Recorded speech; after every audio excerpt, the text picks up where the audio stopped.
Welcome back. My name is Kara Michelle and I'm here to help you live your truth. So today we are officially starting on chapter 2 of A Course in Miracles. If you haven't noticed, I've been saying it wrong this whole time about the chapters. We're on chapter 2, part 1. So let's get going.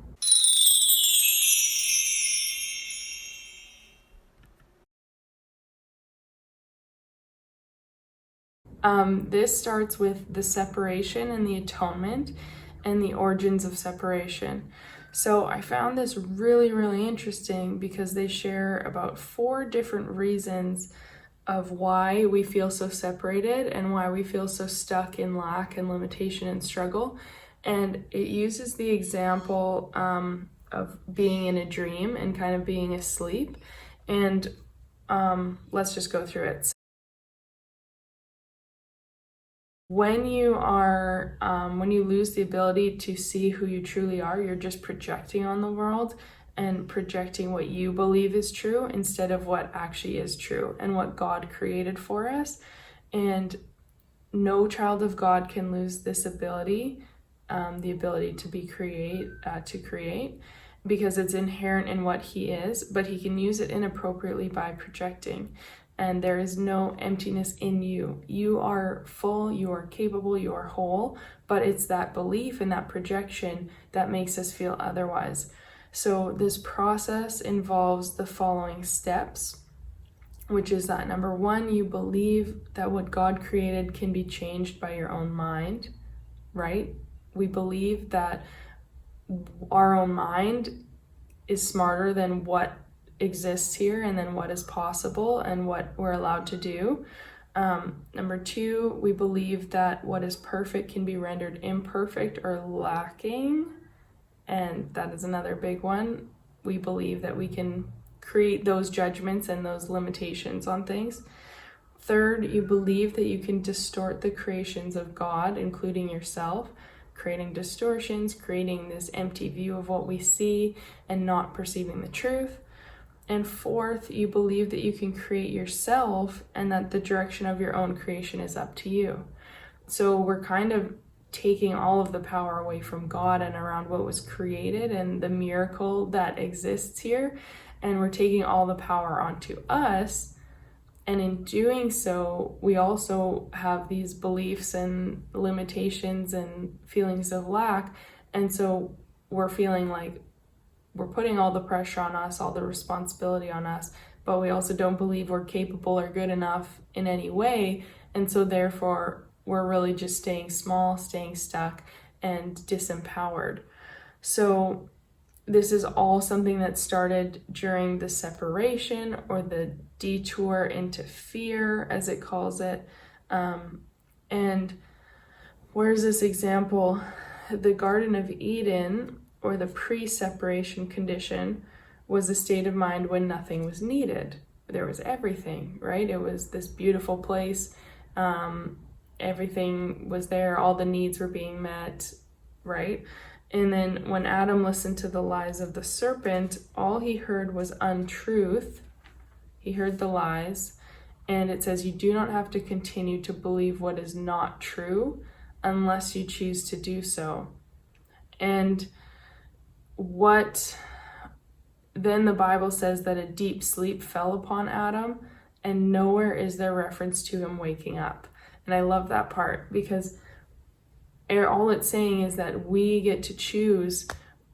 We choose what we perceive, and we can continue to believe what isn't true if we want. That is our choice, but that's going to keep us stuck in a place where we are filled with lack and limitation.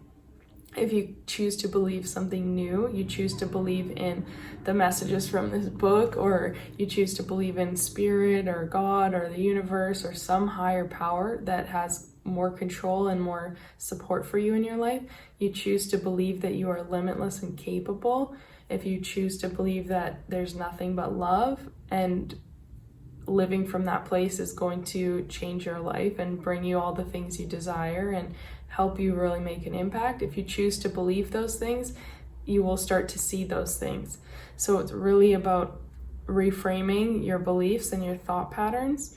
And it also just says that whatever lies you are believing right now, they are keeping you from receiving all the miracles or from seeing all of the miracles around you. And so they are kind of keeping you in the dark. And another example it gives that I really like is about the nightmares. When you're in a deep sleep, that's when you see the nightmares. But when you wake up, when the light comes on and you awaken, that's when you're able to get out of that dream and start living in the light and away from the fearful dreams. So the light is kind of perceived as the release from the dream, but it's really just that it's the release from the illusions. So I really like that one. Let me know if you have any different thoughts on that. Please comment below, and let's get to lesson 8. Lesson 8 is my mind is preoccupied with past thoughts. So this carries on with yesterday. All we see is the past.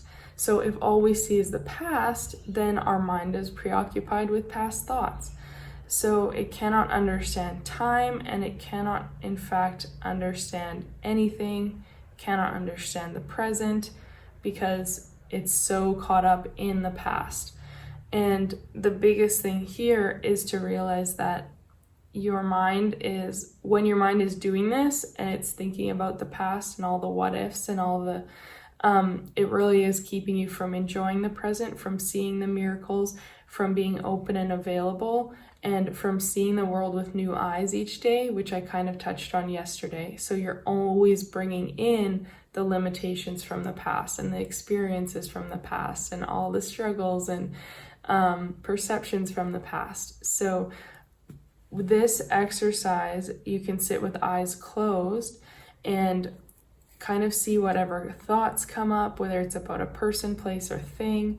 And you go, I seem to be thinking about blank, and you fill it in with whatever you're thinking about. I seem to be thinking about blank, but my mind is preoccupied with past thoughts. So I seem to be thinking about the argument I had yesterday with so-and-so, or I seem to be thinking about this stressful thing coming up at my job, blah, blah, blah. But my mind is preoccupied with past thoughts. So really helping you connect to the fact that you are still carrying the past with you. You are still bringing that into the present.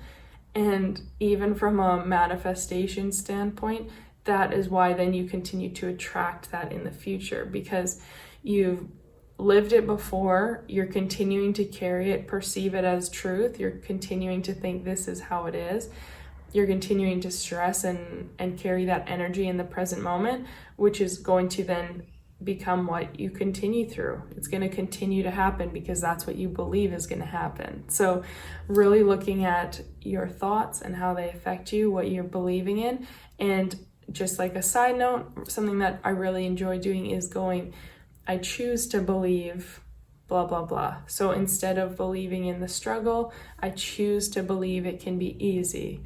Instead of believing in lack, I choose to believe there is abundance waiting for me. Instead of believing whatever the negative is, start it off with I choose to, and switch into that, because then you're just saying, you know what, maybe it was that way in the past, maybe I used to believe that or see that, but I can choose a new story today, and that's what I'm doing. I'm choosing to believe something new. So give that a try. Let me know in the comments if you have any reflections or thoughts on this chapter and lesson, and I'll see you tomorrow.